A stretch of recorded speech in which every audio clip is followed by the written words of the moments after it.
Hello, this is Jabril from JabrilAgora.com, and today's business hero of the day is John Paul, and he's arguably one of the greatest entrepreneurs of all time. And what's so funny is his story is almost a carbon copy of Chris Gardner's story. That's the story that Will Smith played in The Pursuit of Happiness. And John Paul, he is co-owner of Paul Mitchell Systems, which is the hair care company, and they do over 900 million a year in annual revenue. I mean, they are big boys in the hair care industry. And he also is co-owner of the Patron Tequila brand, which are also heavyweights in the tequila industry. And if you want to get an idea of how successful he is, just know that he's on the Forbes list. Exactly. That is how successful John is. And he started, like I said, with very, very humble beginning. And let me tell you a little bit about how John's story started. He's been an entrepreneur for quite a while. I mean, his first job was at 9 years old, part-time, selling Christmas trees. Christmas cards door to door when he was with his 10-year-old brother. With his brother. And when he was 10 years old, he had paper routes, and they would deliver them in the morning before school. They would get up real early, about 4 o'clock in the morning, and fold the papers and deliver them before they had to get ready for school. And after that, he continued to do door-to-door sales, which he later on went to do encyclopedia sales, which he would go through about 40 doors before he would even have someone talk to him and let him in their house. Because this is the 60s. People don't like letting people. Well, today, actually, never ever do people like letting strangers in their house. So it wasn't even an easy sell, mind you. And let me give you an idea. Let me picture this. You're knocking on someone's door and you're trying to get them to buy an encyclopedia for $369. And this is not 2009 money. I'm talking 1960s money.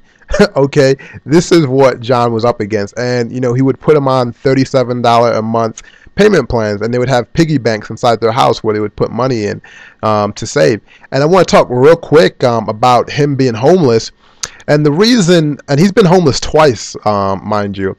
The first time he became homeless, he was 22, and he was just basically a victim of circumstances. His wife, not his wife, his girlfriend at the time, decided that, hey, I really don't feel like being a mother, and I'm just going to split, and I'm going to take all the money in the house. And that's exactly what she did. And he had a 2-year-old son at the time, and they had no money left, and the rent was due. And after that, he had to basically go and get a job, and rent was overdue, so it was a must. He was just hustling out there, picking up Coke bottles, getting 1, 2, 5 cents for them. And he went on and did that for a couple of days, and then he ended up bunking with a biker friend of his. And if you guys don't know what he was in the movie Don't Mess with the Zohan. That was actually him in the movie. The guy's in pretty good shape for his age. John's about 65 right now, and he's good shape, like 170, 180 pounds, and he's got that signature beard. But he was in that movie. I just wanted to throw that in there. But yeah, his homeless, when he was homeless, it really motivated him. And now, he's quite well off. He went from homeless to having homes all over the world. And what he does is he participates in charities and organizations that help homeless people, with family and kids, because he has like a soft spot in his heart for, people. And he is absolutely one of the most generous people on the face of the earth.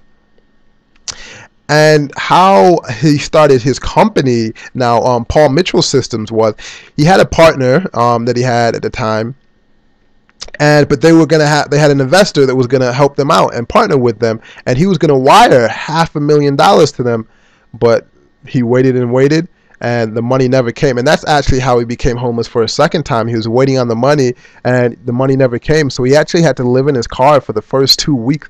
They started the company, and it was pretty much like paycheck. Bill to bill. They would make money, and they would go pay money with those bills. And when he realized that he made it, is when they had this was about 2 years after they were in business. And let me tell you, let me back up real quick. And they started the company with $700.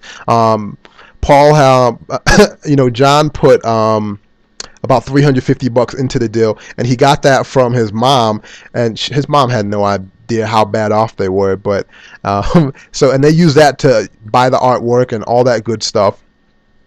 And he went door to door, selling the hair care products, and that's how they got their start. And the Patron instance. Now, if you're not familiar with Patron, just please go slap yourself. I mean, you either don't listen to music or you. But yeah, Patron, it was revolutionary and he started Patron over 20 years ago. And so for you guys that don't know, Patron is a ultra premium tequila brand, and it was kind of like water back in the day, because people were like, John, how are you gonna sell ultra premium tequila for that amount of money? And he was just like, I believe in it, so this is what I'm gonna do.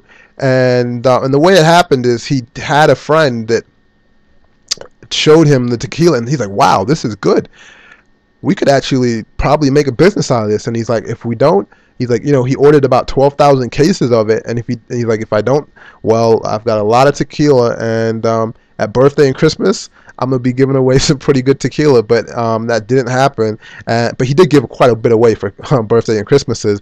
But it went on to become the second leading, right behind, I believe it's Jose Guerrero's. And that's a little cheaper than Patron. But they're the number two. I mean, and I don't know the exact numbers that they do, but I mean, I know they ship out over like 10 million cases of tequila a year. So I mean, they're doing some serious volume.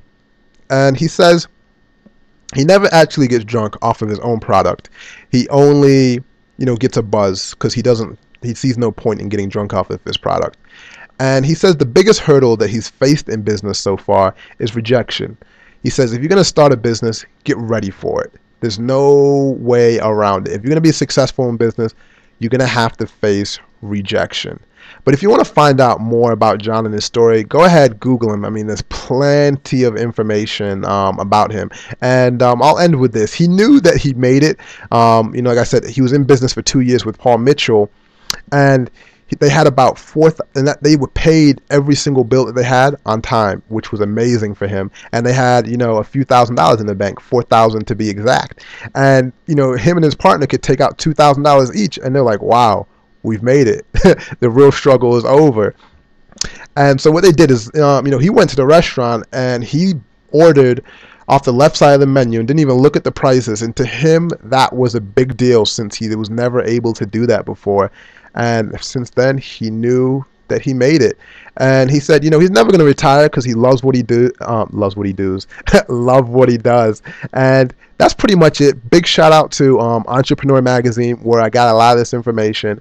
And go ahead, check him out, and go grab yourself a bottle of Patron and take care. This is Jabril from JabrilAgora.com, and make sure that you subscribe so you don't miss any of these wonderful bios that I do on some of the most successful individuals in the world. I mean, you can really learn a lot from these people. Take care and make it a great day.